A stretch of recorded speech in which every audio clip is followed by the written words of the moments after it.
Bom, João, agora a gente está diante do original, que foi pintado pelo Elviro Martignoni, né, para as pessoas verem o que são essas intervenções, né, que as pessoas fazem nos prédios ao longo dos anos, né? Pois comparando então com aquela imagem anterior, né, ali já está provavelmente mais próximo da realidade e assim mesmo talvez com alguma diferença de cores daquela época do século XIX para a atual, porque hoje essas tintas são sintéticas. Naquela época eles tinham que misturar as tintas, ele misturava as tintas na casa onde ele morava, ali na rua Padre Saboia, né, na antiga 8 de janeiro. Ele e o filho, o Alberto, misturavam e faziam as tonalidades das tintas. Isso era trabalhoso, até para você igualar, considerando toda a parede, você tinha que ter um olho clínico para isso. Quer dizer, aqui foi restaurado próximo do que seria. Fomos até a Catedral São João Batista, cuja restauração fez reaparecer a obra de Elviro Martignoni, que se encontrava há décadas escondida sob camadas de tintas.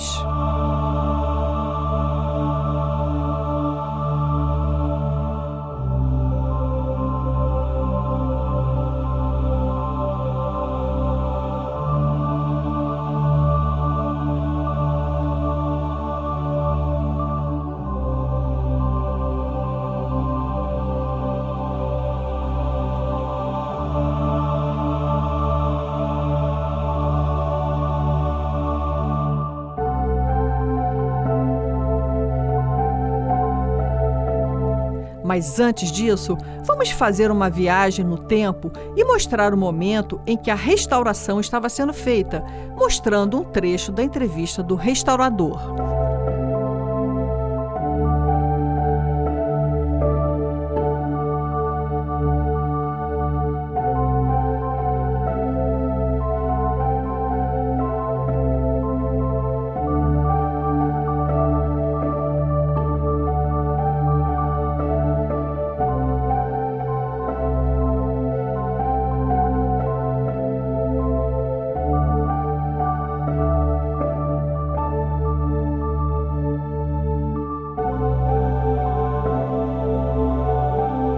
Foram descobertas, né, fotos antigas da igreja que havia uma pintura no presbitério.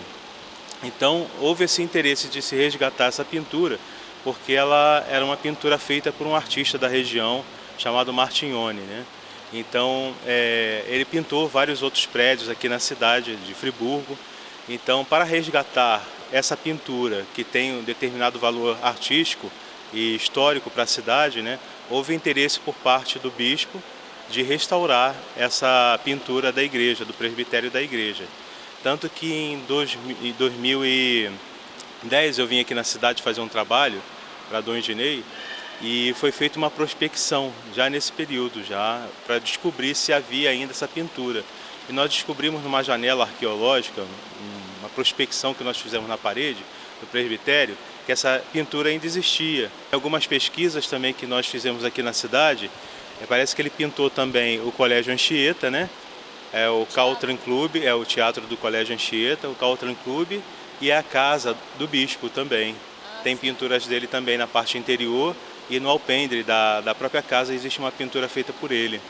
A catedral foi inaugurada em 1869, aí a gente está falando do trabalho do Martignoni, né? Do restauro. Ele provavelmente fez essa pintura em 1890, alguma coisa? Não, eu acredito que tenha sido já no século XX. E esse tipo de pintura que ele realizou é bem característico do início do XX mesmo, que é uma forma neoclássica.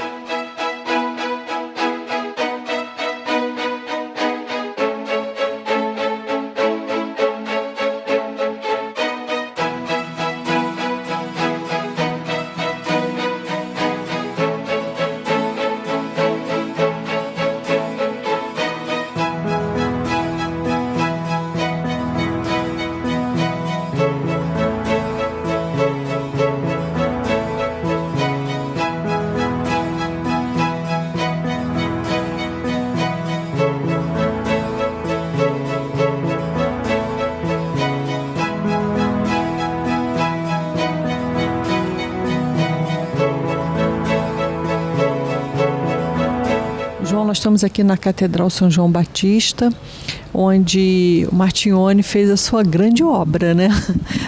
Aí, o que me chama a atenção é que ele não fez uma pintura de santos, né? Como por exemplo, a Catedral de Cantagalo, eles fizeram uma restauração no final do século XIX, inclusive, e está cheio de pinturas de santos.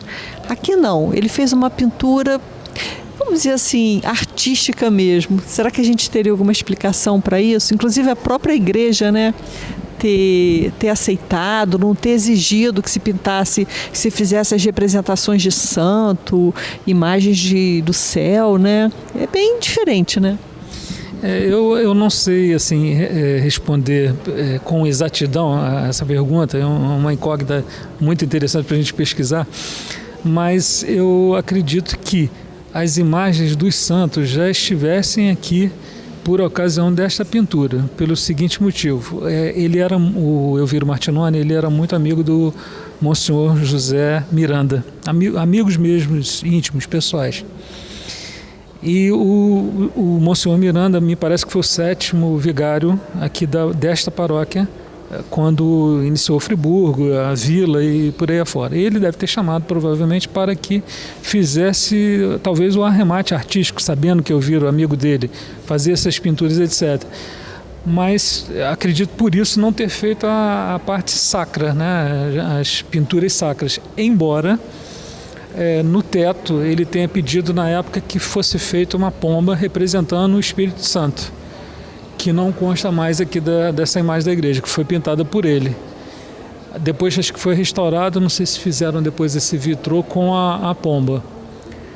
Mas o detalhe é que a igreja, não só o altar, pelos custos talvez atuais, a igreja foi restaurada em janeiro de 2015, agora, recente. Então tem apego provavelmente só os afrescos, toda a parte superior em volta, parando na coluna que a gente pode verificar aqui depois, né?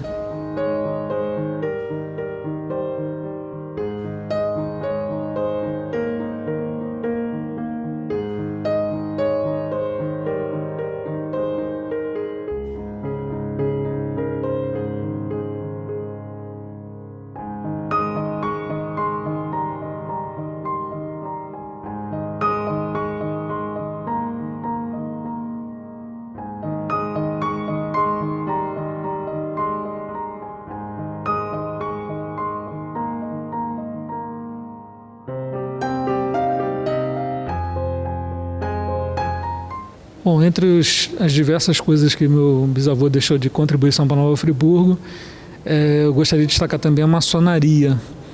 Ele chegou ao grau 30, que seria o cavaleiro Kadosh.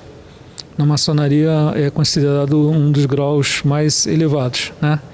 Ele tinha ligação com a maçonaria de Friburgo e do Rio.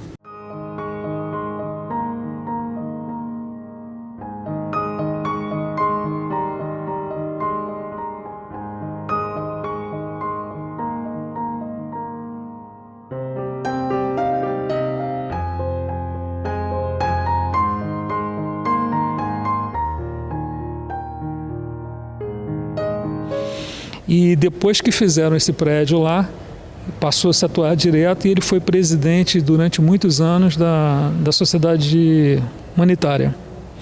Agora, uma coisa que eu queria destacar é o seguinte: a Sociedade Humanitária, me parece que até num dos programas seus, né, Janaína, parece que você já havia destacado a presença do Getúlio Vargas em Friburgo na época.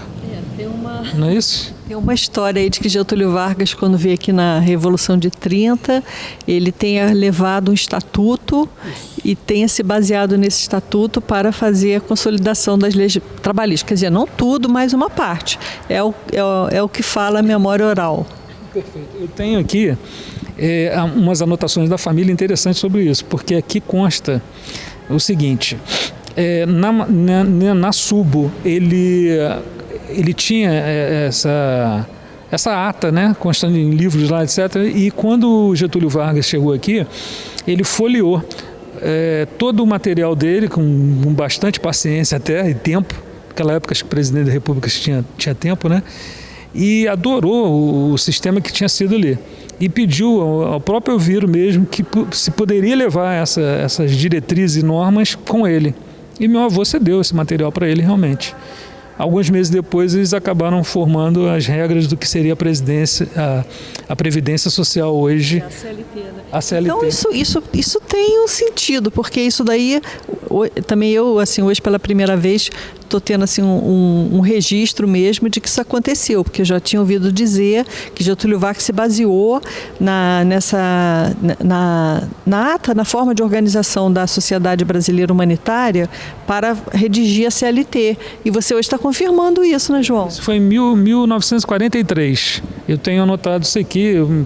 Peço até licença para ler um pedacinho. Aqui está assim, na visita do presidente da República, Getúlio Vargas, isso anotações lá da família também, né? Em 1943, houve uma recepção para o Getúlio Vargas, inclusive, muito interessante esse detalhe também, que eu tenho anotado aqui. Houve uma recepção com as duas bandas para o Getúlio Vargas aqui na praça. Tanto a Euterpe quanto a Campesina. Isso o papai frisou várias vezes para mim. E o interessante, pelo fato dos dois, as bandas já tocavam em partes separadas, não tocavam mais juntas, mas pelo fato do Elviro ter participado como maestro, como músico das duas bandas, ele provavelmente deve ter insistido em juntar as duas bandas para recepcionar o presidente da República na época. Isso está constando das minhas anotações aqui. Nessa época ele entregou então ao Getúlio Vargas uma cópia do Estatuto da Humanitária, foi a cópia do Estatuto todo da Humanitária. E, volto a dizer, ao folheá-lo, ele se dedicou, se interessou, o presidente, e quis levá-lo. Alguns meses depois houve essa criação da Previdência Social nos mesmos moldes que a humanitária já fazia em Nova Friburgo. Uma outra faceta, um outro destaque da humanitária também nessa época, relacionada à pobreza, etc., foi que em 1945, nesse período de guerra, a humanitária interveio junto ao presidente Eurico Gaspar Dutra, está anotado nas atas também da humanitária, a pedido da Marinha por intermédio do Sanatório Naval também, junto com meu avô e os demais membros da humanitária, para facilitar a distribuição de farinha de trigo, impedindo a escassez dos pães nessa região aqui daquela época da guerra.